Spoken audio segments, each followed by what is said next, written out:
سوال یہ ہے کہ ہم تمام لوگ جو اس ملک کے قانون، آئین، اسلام کو، قرآن و سنت کو اس ملک کا سپریم آئین سمجھتے ہیں اور ہمارا قانون سے تعلق ہے، ہمارا پہلے دن سے موقف یہ ہے کہ کسی انڈیویجول کو یہ رائٹ نہیں دیا جا سکتا کہ وہ کسی آدمی کو کہے کہ اس نے توہین رسالت کا ارتکاب کیا ہے اور وہ جا کے مار دے، اس کو قانون کے حوالے کرنا چاہیے ملزم کو۔ یہ کیس بالکل ایک مختلف کیس ہے۔ اس کیس میں صورتحال یہ ہے کہ ایک آدمی توہین رسالت کرتا ہے، لوگ اس کے خلاف درخواست دیتے ہیں، حتیٰ کہ ایک ریٹ بھی داخل ہوتی ہے کہ جی اس کے خلاف مقدمہ درج کیا جائے۔ یہ کہاں ریٹ کہاں فائل ہوئی؟ یہ پنڈی میں داخل ہوئی تھی ایک ریٹ اور وہ ڈسمس ہوئی تھی۔ آن ریکارڈ ہے؟ آن ریکارڈ ہے۔ اچھا۔ انہوں نے کہا کہ مجھے معلوم نہیں تھا، یہ میں اب گیا ہوں تو وہاں پنڈی کے وکلاء نے اس کیس کے سلسلے میں بتایا۔ انہوں نے کہا جی کہ چونکہ صدر کو، وزیر اعظم کو، منسٹرز کو اور گورنر کو تحفظ حاصل آئین کے تحت کہ جب تک وہ اپنی اس منصب پہ بیٹھے ہوئے ان کے خلاف کوئی مقدمہ نہیں ہو سکتا، تو سلمان تاثیر کے خلاف قانون حرکت میں نہیں آ سکتا۔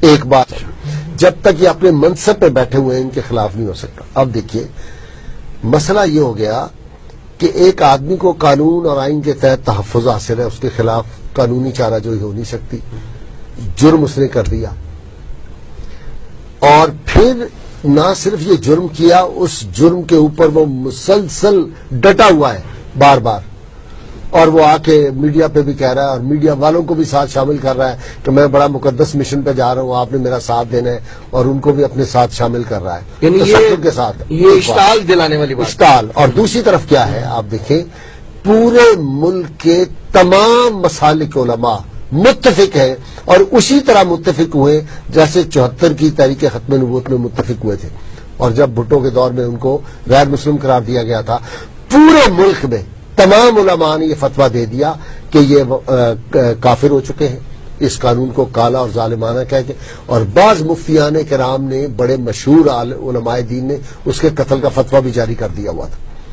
اب اس صورتحال میں ایک نوجوان جو ہے اس کے جب یہ بات علم میں آتی ہے اور مسلسل جو یہ باتیں آ رہی ہیں اور وہ مسلسل باتیں کرتا چلا جا رہا ہے، تو اب اس کی ذہنی کیفیت جو ہے اس وقت میں اور آپ تو وہاں نہیں ہیں، وہاں کوئی پی ایچ ڈی کوئی ڈاکٹر تو نہیں بیٹھے ہوئے لوگ، ایک مسلمان کا جذبہ ہے، اور یہ اس امت کا 14.5 صدیوں کے ساتھ تسلسل رہا ہے نبی صلی اللہ علیہ وسلم سے ان کا تعلق۔ اب اس میں جو ایک بات اس ریکارڈ پہ آئی ہے کہ جب وہ باتھ روم سے ہو کے واپس آ رہا ہے ممتاز قادری، یہ ریکارڈ پہ بات ہے، اس نے اپنے بیان میں یہ بات کے آس پاس جی نہیں وہاں ہی اسی ریسٹوران کے اندر، تو وہ جب نکل کے آیا ہے واش روم سے، اس کا آمنا سامنا گورنر سے، اس نے اپنے بیان میں کہا ہے، تو اس نے کہا سر یہ آپ کیا کر رہے ہیں، آپ روز یہ ناموس رسالت کے قانون کے حوالے سے یہ بات کر رہے ہیں۔ اس نے کہا میں ٹھیک کر رہا ہوں، اور اگلا لفظ نعوذ باللہ میری زبان پہ نہیں آتا جو اس نے کہا۔ اب اس حالت میں بات اس ریکارڈ پہ آئی ہے کہ جب وہ باتھ روم سے ہو کے واپس آ رہا ہے ممتاز قادری، یہ ریکارڈ پہ بات ہے، اس نے اپنے بیان میں یہ بات کے آس پاس جی نہیں وہاں ہی اسی ریسٹوران کے اندر، تو وہ جب نکل کے آیا ہے واش روم سے، اس کا آمنا سامنا گورنر سے، اس نے اپنے بیان میں کہا ہے، تو اس نے کہا سر یہ آپ کیا کر رہے ہیں، آپ روز یہ ناموس رسالت کے قانون کے حوالے سے یہ بات کر رہے ہیں۔ اس نے کہا میں ٹھیک کر رہا ہوں، اور اگلا لفظ نعوذ باللہ میری زبان پہ نہیں آتا جو اس نے کہا۔ اب اس حالت میں ایک مسلمان، اس کی کیا آپ دیکھیں نا، وزیر داخلہ ملک کا کہتا ہے میرے سامنے کوئی توہین رسالت کرے، کلو ولے والے اپنے جو مشہور ہیں ماشاءاللہ کلو واللہ کی وجہ سے، ڈاکٹر رحمان ملک صاحب اب موجود ڈاکٹر رحمان اس ملک میں جس کو اپنا سورہ اخلاص نہیں آتی، کلو واللہ 3 دفعہ بھولتا ہے، اور اس کو بیچارے کو نہیں آتی، اس کو ڈاکٹریٹ کی ڈگری دے دی، تو اس کا حال دیکھیں کہ وہ کہہ رہا ہے، ایک سیکولر آدمی جس کا مذہب سے کوئی تعلق، وہ بھی کہتا ہے جی میرے سامنے کوئی گستاخی کرے تو میں بھی اس کو قتل کر دوں گا۔ تو مطلب کہنے کا یہ ہے کہ اب اس نوجوان کی وہ کیفیت آپ دیکھیں، اور مجھے اس میں کوئی تردد نہیں، میں یہ کہتا ہوں کہ وہ تھا، میں ہوتا تو پتہ نہیں میں بھی یہی کر گزرتا۔ دیکھیں نا، اتنا وقت نہیں ہوتا کہ وہ اگر یکدم ایک کیفیت ہوئی ہے تو وہ تو اب انسان کے قلب کا، ذہن کا، اس کی وہ ساری جو کیفیت ہے. دیکھیے مسلمانوں کا اتنا سینسٹیو معاملہ ہے اور یہ ویسے نہیں ہے. دیکھیے ہمارے قانون میں کیا ہے، ایک آدمی جاتا ہے، وہ دیکھتا ہے کہ اس کی بیوی کوئی آدمی غیر حالت میں اس کی بیوی کے ساتھ ہے، اس نے دیکھ لیا تو کیا ہوتا ہے، وہ فوری قتل کر دیتا ہے. اس کی ماں کے ساتھ کوئی بدتمیزی کر رہا ہے، وہ فوراً قتل کر دیتا ہے. ان کی عزت حرمت کی خاطر اس کی جان پہ، اس کے باپ پہ کوئی حملہ کرتا ہے تو وہ فوری ریئیکٹ کرتا ہے اور اس کو مار دیتا ہے دفاع میں. یہاں حدیث ہے نبی صلی اللہ علیہ وسلم کی، لا یؤمن احدکم حتی اکون احب الیہ من والدہ وولدہ والناس اجمعین. تم میں سے کوئی شخص اس وقت تک مومن نہیں ہو سکتا جب تک وہ مجھے اپنی جان، مال، اپنے ماں باپ اور تمام دنیا سے زیادہ عزیز نہ جانے. تو کروڑوں اربوں ماؤں کی عزت، بہنوں کی عزت، باپ کی عزت، ان کی جان اور مومن کی اپنی جان سے بڑھ کے نبی صلی اللہ علیہ وسلم سب کو قربان کرنا ہے. تو یہ ویسٹ جو ہے نا، اس کا پرابلم کیا ہے؟ ویسٹ ہمارا تعلق ہمارے پیغمبر صلی اللہ علیہ وسلم سے، اس کی گہرائی اور گہرائی وہ سمجھتا ہی نہیں. جتنے فوری اشتعال کے مقدمے ہوتے ہیں ان میں کبھی سزائے موت نہیں ہوئی. اسی لیے نہیں ہوتی کہ آدمی اپنے جذبات پہ اس وقت اس کا کنٹرول نہیں رہتا. تو آپ مجھے بتائیں، ایک آدمی اپنی ماں بہن کی عزت کے لیے تو اس کے کنٹرول نہیں رہتا اس کا، تو جب پیغمبر صلی اللہ علیہ وسلم کی بات ہوگی تو پھر کیا ہوگا؟ یعنی اس پہ اگر آپ وہ سزا اس کی کنڈول کر سکتے ہیں تو اس پہ کیوں دے رہے ہیں؟ ایگزیکٹلی آپ کر سکتے ہیں، سب بے بس بیٹھے ہوئے ہیں.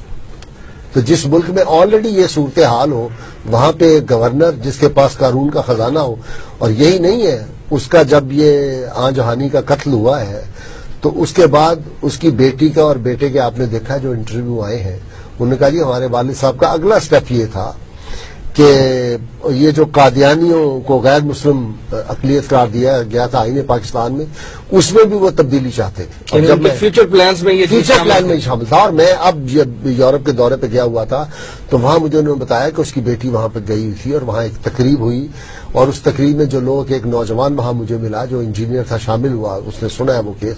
تو وہ کہتے ہیں کہ وہاں قادیانیوں کی یعنی 95% لوگ وہاں قادیانی بیٹھے ہوئے تھے. انہوں نے وہ تقریب ساری اس کی بیٹی کے لیے ارینج کی تھی. تو اس سارے معاملے کو جو اتنا ہائپ کریٹ کی جا رہی ہے، اس کے پیچھے ایک قادیانی ہاتھ ہے اور کسی اور کو اس بات کا خطرہ نہیں. مجھے بتائیے، میں نے پہلے بھی کئی مرتبہ یہ کہا ہے، میڈیا پہ بھی، بعض فنکشنز میں بھی، جس آدمی نے نبی صلی اللہ علیہ وسلم کی توہین نہیں کرنی اس کو کیا خطرہ ہے اس قانون سے؟ ایک بات. نمبر 2، آپ دیکھیے، یہ پاکستان کی بات نہیں ہے.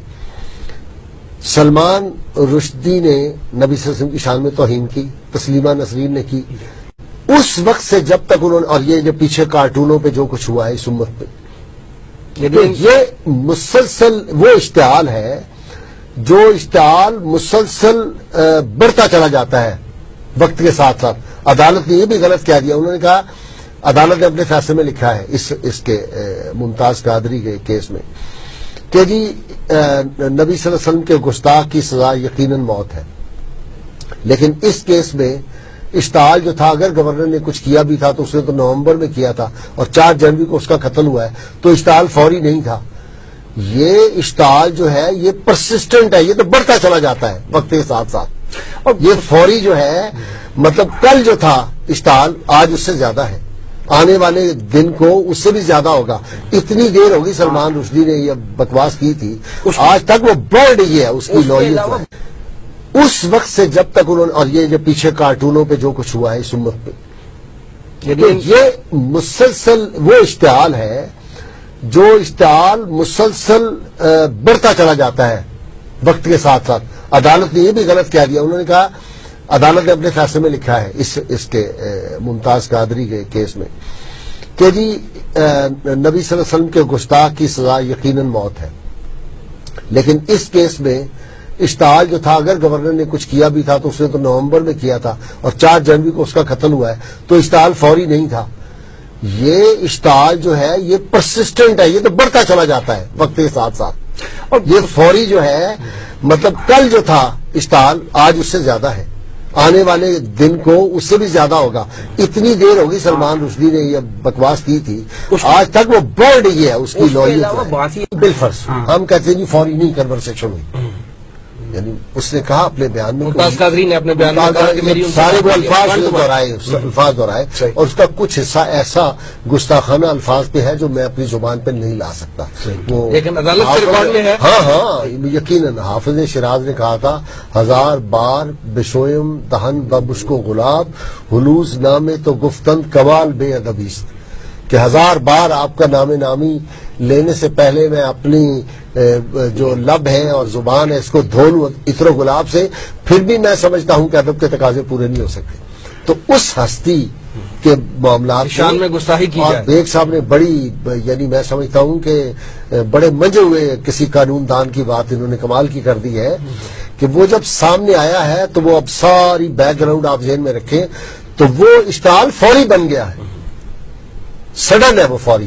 یعنی بندہ سامنے آپ دیکھ رہے ہیں ہمارا قانون کہتا ہے بے شمار اس کے نظائر موجود ہیں. ایک آدمی کا باپ قتل ہوا 10 سال پہلے, یا وہ ابھی بچہ تھا, اب وہ جب اس کے والد کا وہ جوان ہو گیا اور اس کے والد کا قاتل اس کو کبھی نظر نہیں آیا, وہ 20 برس کے بعد نظر آیا تو وہ یکدم آ گیا, اس کا سارا جذبات ساری بات اس کے ذہن میں ایک فلم کی طرح دوڑ جاتی ہے. ایگزیکٹلی اللہ تعالیٰ کے بھروسے پہ اور نبی صلی اللہ علیہ وسلم کے تصدق کی بات درج کر رہا ہوں. قانون سے ہم ثابت کریں گے, اس ملک کے قانون سے بھی ثابت کریں گے, اس ملک کے قانون سے. جسٹس صاحب کیا گراؤنڈ آف اپیل ہیں آپ کے پاس اس حوالے سے؟ دیکھیں جی, پہلی تو یہی ہے کہ یہ دہشت گردی کے زمرے میں نہیں آتا. نمبر 2, جس عدالت نے اس کا ٹرائل کیا ہے اس کو یہ اس کی جورسڈکشن ہی نہیں تھی, یہ ٹرائل دہشت گردی کی عدالت میں نہیں ہو سکتا تھا. تیسرا یہ ہے کہ اس کے اپنے جو اس کو شہادت عدالت نے پٹ کی ہے, اس کو کہا ہے کہ یہ تمہارے خلاف شہادت آئی ہے, اس میں کہیں ایک لفظ نہیں انہوں نے کہا کہ دہشت گردی کا تمہارے خلاف مقدمہ بنتا ہے یا دہشت گردی کے حوالے سے تم نے دہشت پھیلائی ہے, یہ کہیں اس کو سوال ہی نہیں کیا گیا. کوئی اس کو شہادت پٹ نہیں کی چونکہ تھا ہی نہیں. تو ایک تو یہ بات, یہ اس کی اس پہ سزائے موت بھی ختم ہوگی اور یہ ایک گراؤنڈ ہے. دوسری یہ ہے کہ قرآن و سنت کے مطابق اور اس ملک کے قانون کے تحت جو تحفظات ہیں, جو ایکسیپشنز موجود ہیں قانون کے, اس کے تحت بھی ان حالات میں اس کو سزائے موت نہیں ہو سکتی. تو یہ میجر گراؤنڈ ہے. عوامی پریشر بھی ایک فیکٹر ہے؟ نہیں, عوامی جو پریشر ہے میں سمجھتا ہوں کہ وہ عدالت پہ تو کوئی فیکٹر نہیں ہے, لیکن اس کا یہ فیکٹ ضرور ہے کہ اتنے سارے پورے ملک کے لوگ باہر آ گئے ہیں سڑکوں پہ اور اتنی بڑی ہڑتال ہوئی ہے, تو یہ دہشت گرد کے لیے تو نہیں ہوئی. ٹھیک, دہشت گرد تو وہ تھا جس نے یہ فیل کیا اور تو مل گئی نا, جو مارا گیا آنجہانی وہ دہشت گرد تھا, اسے دہشت گرد, اس لیے کہ قرآن حکیم نے یہ طے کر دیا والفتنہ تو اشد من القتل, فتنہ قتل سے بھی بڑا جو ہے وہ جرم ہے. اور فتنہ ہے اصل ٹیررزم. ٹیررزم کی جو دفعات ہے نا, ان کا اگر آپ مجھے مغز پوچھیں کہ کیا ہے تو وہ ہے جو آدمی فتنہ پھیلائے ملک میں وہ ٹیررسٹ ہے. تو سلمان تاثیر